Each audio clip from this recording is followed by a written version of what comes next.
La Reserva Federal estadounidense abre la puerta a dejar de subir los tipos de interés a pesar de que la inflación en Estados Unidos no está bajo control.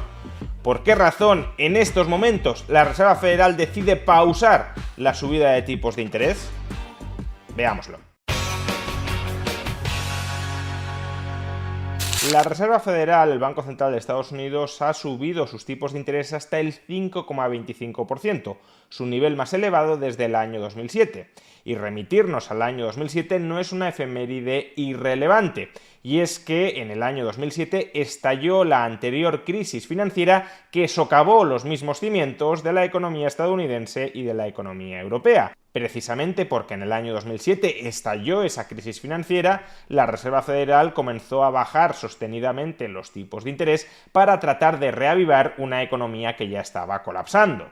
Pues bien, lo que estamos diciendo es que ahora, en mayo del año 2023, hemos regresado al nivel de tipos de interés que en el año 2007 generaron dolor, que provocaron una de las mayores crisis financieras de nuestra historia. Y uno, claro, no puede dejar de preguntarse si la historia se repetirá. Si este nivel de tipos de interés, el 5,25%, no es un nivel demasiado elevado para que sistemas financieros tan ilíquidos como el de Estados Unidos o como el de la eurozona sean capaces de resistirlo. A la postre, durante las últimas semanas hemos asistido a una secuencia de bancarrotas financieras tanto en Estados Unidos como en Europa. En Estados Unidos han quebrado 3 bancos, el Silicon Valley Bank, el Signature Bank y el First Republic Bank, y en Europa ha quebrado otro gran banco, un banco que es de importancia globalmente sistémica, Credit Suisse. Y en cada uno de estos casos ha habido que arbitrar un rescate público-privado para tratar de evitar que esos colapsos financieros se contagiaran al resto de la economía.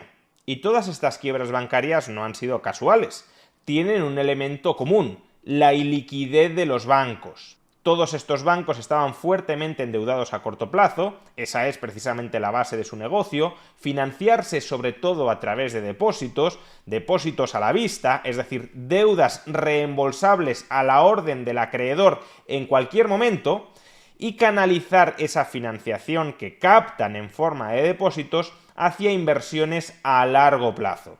El problema de todo esto es que, como ya hemos explicado en diversos vídeos anteriores, en un contexto en el que se produce una subida de tipos de interés, como aquella a la que estamos asistiendo ahora mismo, si tú tienes pasivos a corto plazo y activos a largo plazo, tu balance te destroza. La subida de tipos de interés provoca que tengas que refinanciar tu pasivo a corto plazo a tipos de interés mucho más altos, porque en caso contrario tus acreedores dejan de financiarte, dado que te están financiando a corto plazo, pueden dejar de financiarte en cualquier momento, y canalizan su financiación hacia otros activos que estén ofreciendo esos mayores tipos de interés. Por ejemplo, el 5,25% que ahora mismo rige en los mercados de deuda a corto plazo en Estados Unidos.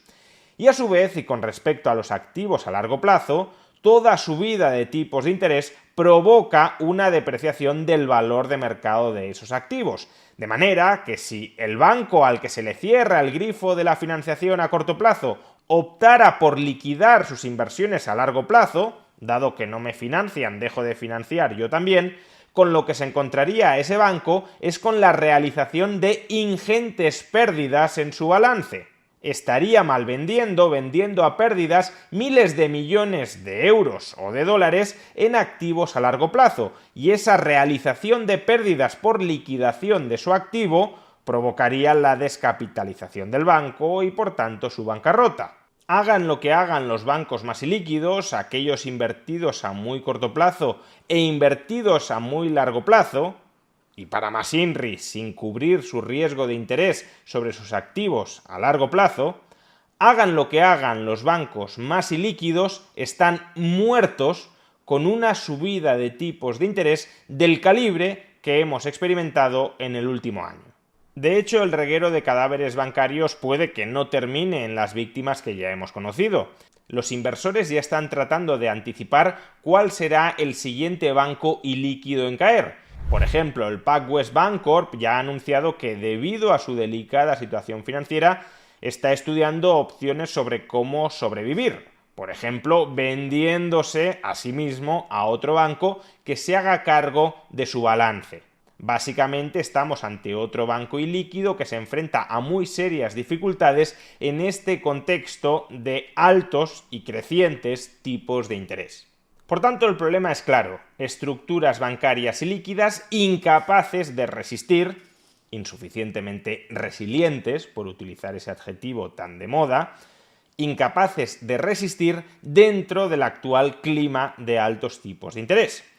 Y precisamente porque el actual clima de altos y crecientes tipos de interés ya está generando mucha tensión dentro del sistema financiero estadounidense y también en menor medida del sistema financiero europeo, la Reserva Federal no solo ha anunciado una subida de tipos de interés desde el 5 al 5,25%, sino que también ha dicho que va a pausar sus subidas de tipos de interés para ver, para analizar, para comprobar cuáles son los efectos sobre la economía real y sobre la economía financiera de aquellas subidas de tipos de interés que ya ha consumado hasta el momento. Cuidado, la Reserva Federal no pausa las subidas de tipos de interés porque ya considere que ha derrotado a la inflación, porque ya considere que el peligro inflacionista ha quedado totalmente despejado con las decisiones que ha tomado hasta la fecha. Pausa la subida de tipos de interés por los efectos inciertos, es decir, para comprobar qué va a suceder, que esas subidas de tipos de interés aprobadas hasta el momento pueden tener sobre la economía. Escuchemos a Jerome Powell, presidente de la Reserva Federal, explicarlo. Inflation has moderated somewhat since the middle of last year. Nonetheless, inflation pressures continue to run high, and the process of getting inflation back down to 2% has a long way to go. But the strains that emerged in the banking sector in early March appear to be resulting in even tighter credit conditions for households and businesses. In turn, these tighter credit conditions are likely to weigh on economic activity, hiring, and inflation. The extent of these effects remains uncertain. In light of these uncertain headwinds, along with monetary policy restraint we've put in place, our future policy actions will depend on how events unfold. In determining the extent to which additional policy firming may be appropriate to return inflation to 2% over time, the Committee will take into account the cumulative tightening of monetary policy, the lags with which monetary policy affects economic activity and inflation, and economic and financial developments.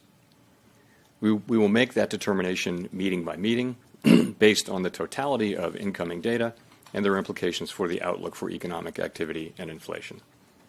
Es decir, que aunque la inflación se ha moderado a lo largo del último año, Powell considera que para controlarla totalmente, para que converja con su objetivo de inflación del 2%, todavía queda mucho tiempo. Y a pesar de ello, Powell también nos dice que ahora mismo no anticipa la necesidad de nuevas subidas de tipos de interés. Eso no significa que no puedan seguir subiendo los tipos de interés en el futuro. El propio Powell en esta conferencia reconoce que la decisión se tomará en cada reunión en función de los datos disponibles en cada reunión, pero sí abre la puerta a que ya no se suban más los tipos de interés.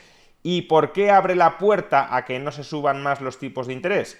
Porque es necesario que la Reserva Federal analice, estudie, compruebe cuáles son los efectos de todas las subidas que han tomado hasta el momento sobre la economía real, pero sobre todo sobre la economía financiera. Es decir, que la Reserva Federal también está preocupada por cómo pueden impactar estas subidas de tipos de interés en la sostenibilidad y viabilidad del sistema financiero estadounidense. Ciertamente Powell se resistió a llamar a esta pausa una pausa. Es decir, que Powell no cierra totalmente la puerta a que puedan seguir subiendo los tipos de interés en función de lo que se decida en futuras reuniones, pero a diferencia de lo que ocurría en el pasado, Powell ya no se compromete hoy a seguir subiendo los tipos de interés. Y por tanto, sí podemos decir que está pausando potencialmente la subida de tipos, atendiendo a cómo se desarrollen los acontecimientos en el sistema financiero. Y esto sugiere el riesgo de una posible dominancia financiera. Es decir, que la Reserva Federal aparque, deje a un lado su objetivo de luchar contra la inflación para priorizar la estabilidad del sistema financiero, aun cuando la inflación no se halle bajo control.